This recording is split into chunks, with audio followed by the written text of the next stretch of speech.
Paul, I mean, the scene behind you is so dirty, obviously, but so much is buried now underneath that mud. What are you hearing about the efforts of first responders now working around the clock? They are working so hard, and they're being praised for their work. And let me just tell you something. This is somber, Anna, but this is reality. Look at the 101 freeway just covered in all this debris.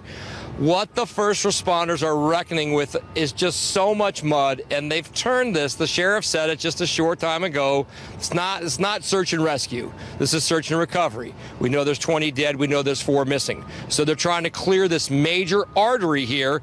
This is between basically Southern California and Los Angeles all the way up to San Francisco, feverishly working on getting this clear.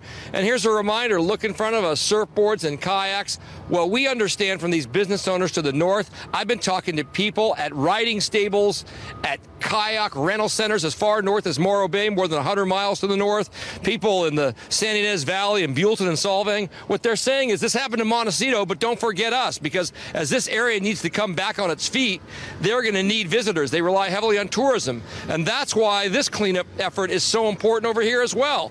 They've got to have it open southbound. You can tell, look at that sign, how far it's buried. That's how much progress they've made today. Removing something like 100, or clearing, I should say, something like 135 yards of this. This has been a sunny day, a great weekend. And is this going unappreciated? No way. We caught up with a guy I like to call a serial handshaker. He went up to every single first responder that he could find in a staging area. He walked up to all of them and basically congratulated them and thanked them for a myriad of reasons, and not the least of which is he knows there were bodies pulled out, and he said that they showed so much reverence. Let's listen. The dignity and the class that they showed my wife's deceased friend was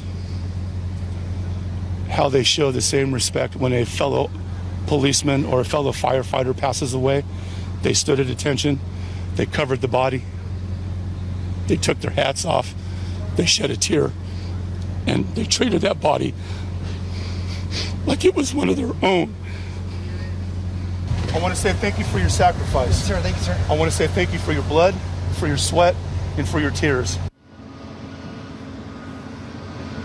Raw emotion here. I've been here firsthand. They're just breaking their backs to get this community back up. And people have asked, how can we help? And the thing I'd like to say around the country and the world, when they get this place back up, and even if they don't, these other places are open. Don't ignore the beloved 805 area code. I'll admit I'm from here.